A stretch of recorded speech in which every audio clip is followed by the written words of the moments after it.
Hello, ladies and gentlemen. I am the Omni viewer, and as I'm sure you've noticed, a lot of popular fictional characters have entered the public domain recently. The likes of Winnie the Pooh, Popeye the Sailor Man, and even Mickey Mouse himself are now available for anyone to turn into the serial killers nobody wanted them to be. At long last, the dream of the most iconic characters ever belonging to the world has become a reality. For a few, anyway. Yet there's also some debate as to just how public domain these characters actually are. Yeah, figuring that out is tricky. It's usually the first versions of the character that are free to use, and later versions are still trademarked. Even then, though, what is and isn't trademarked can be hard to tell. For example, some say Popeye can't derive his strength from eating spinach because that was introduced long after the original comics. Others have said that the first comic to mention this trait already had its copyright lapse, so it might be safe after all. In the end, using public domain characters feels a bit like navigating a minefield. Too true, but my experience tells me that the minefield can indeed be navigated. You just have to be creative about it. To demonstrate what I mean, we'll have to look at something that's not public domain. Well, not yet at least.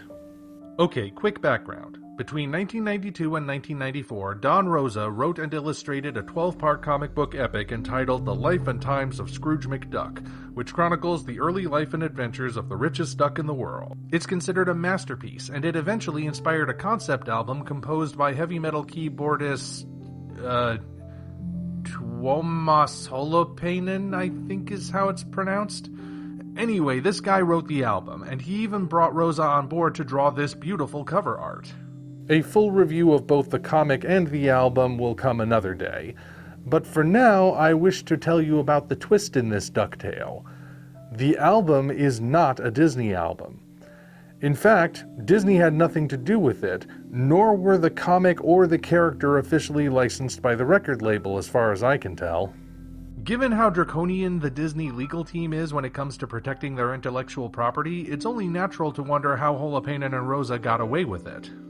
Well, I may not be a simple country lawyer, or a lawyer of any sort for that matter, but I do think I recognize the tricks that were implemented which allow this album to exist, and why Disney can't do a darn thing about it. Most of the secrets lie in plain sight, as they can be found right here on the cover. Let's start with the title. Take a moment to examine it and see if you notice anything. I'll wait. Done? Okay, so first off, you may have noticed that something is missing. The album is entitled The Life and Times of Scrooge, not The Life and Times of Scrooge McDuck. That omission is deliberate. You see, the full name Scrooge McDuck is copyrighted and trademarked, but just the word Scrooge is not, nor is the term Life and Times. Heck, the public domain is the whole reason the character is named Scrooge to begin with. So by omitting the surname, there's no specific infringement occurring. Jumping from the end to the beginning, you might also notice that the album's full title is Music Inspired by the Life and Times of Scrooge. That first part is also vital because when translated into legalese, inspired by means not an adaptation. That's an important distinction to make, since an adaptation done without acquiring the rights would be illegal. But there's no law against taking inspiration from an existing work. If there were, everybody would be in trouble, including Disney. Ask Simba, he knows why. This is reinforced by the content of the album itself. Again, a full review will be saved for another day, but I will say now that if you listen to the album, you will note that it is not a direct adaptation of the comic. You can tell that certain tracks align with certain story beats, but it does not directly turn anything from the book into a song. Most of the pieces are instrumental, and those with lyrics are carefully worded so as to be original and only make generalized references to what's on the page. If something is a bit more specific, it's reworded so as not to be an exact quote. So it's not an adaptation, and another barrier against legal action is put in place.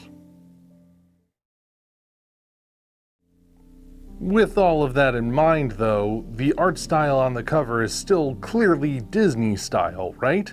Heck, it's drawn by the same guy who drew the original comic, so shouldn't that have landed the production in hot water? Well, there are two things to consider there. First and foremost, an artistic style cannot be owned by a single person. Looking throughout the history of art in any medium, you'll find shared styles from different sources are prevalent. This remained true when animation made the scene, and similar styles could be found across all the different studios because that was just the style of the time. It remains true to this very day. Secondly, Don Rosa actually trademarked his own name when he learned that Disney was exploiting it in different territories for profit and he wasn't seeing any revenue. Ergo, if Disney did try to sue on grounds of art style, Rosa could potentially countersue and have a pretty compelling case.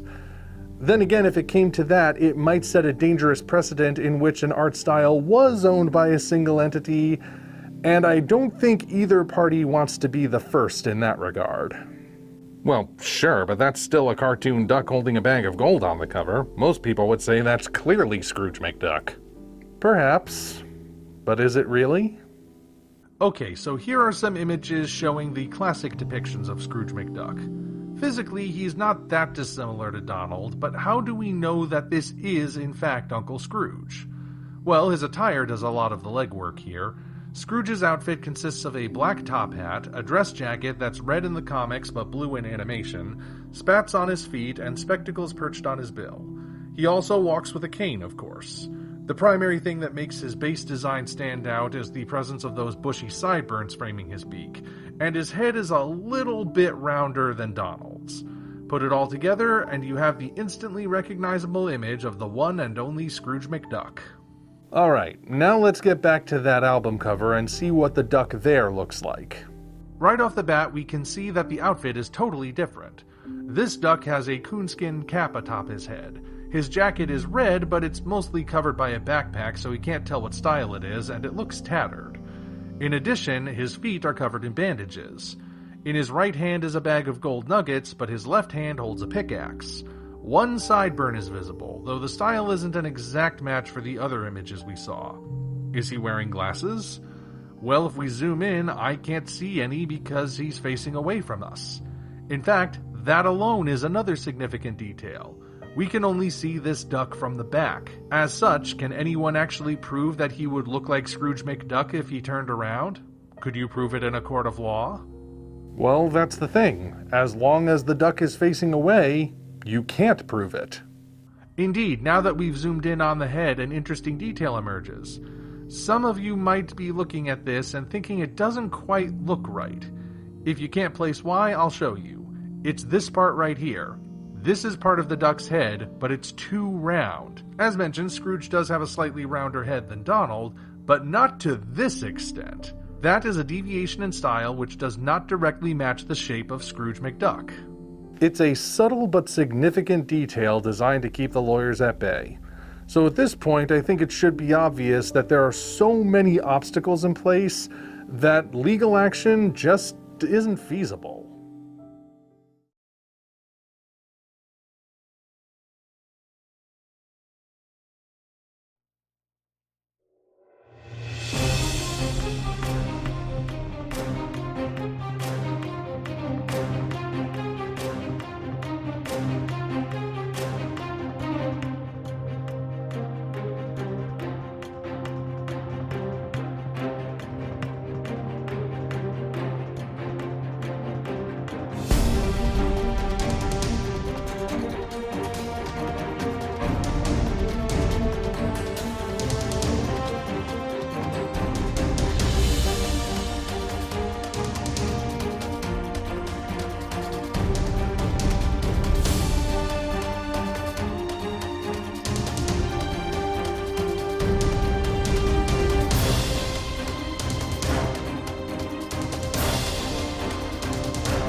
With all of that said, one question still remains. Why didn't Disney just sue anyway? After all, the mouse has deep pockets, and there's always the option to just hit the production with a bunch of slap suits that are designed not to be won, but to make it too expensive for the other side to fight. Well, here's the thing. Disney might be perceived as an evil company these days, but that's not the image it's going for.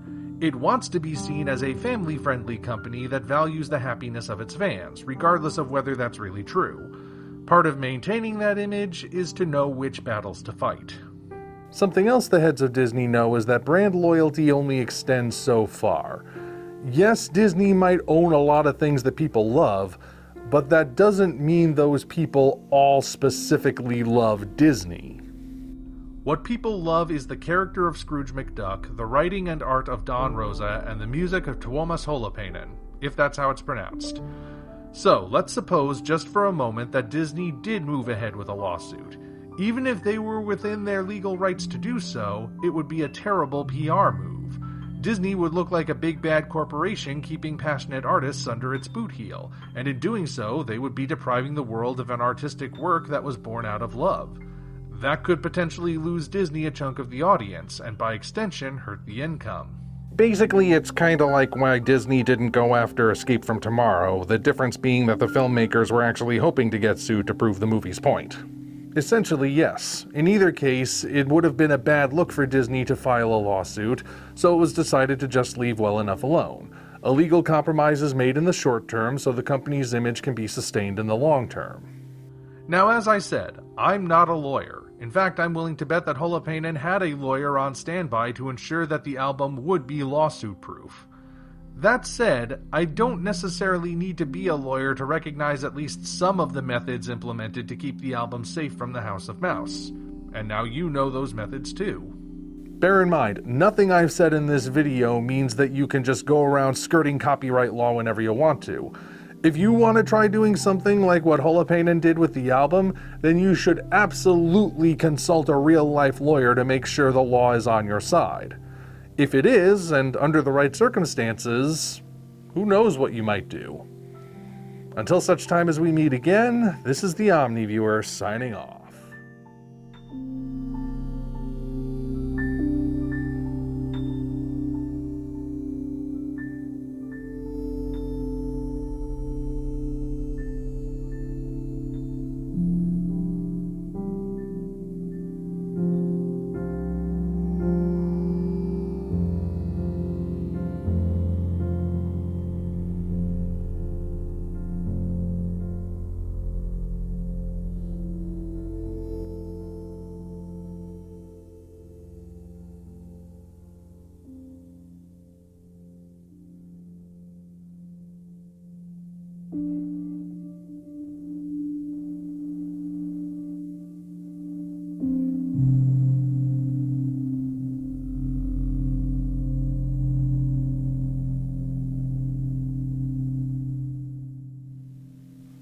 And now we just wait to see if Disney claims this video, because that's the sort of thing that Disney does. Yeah, no wonder Don Rosa hates them.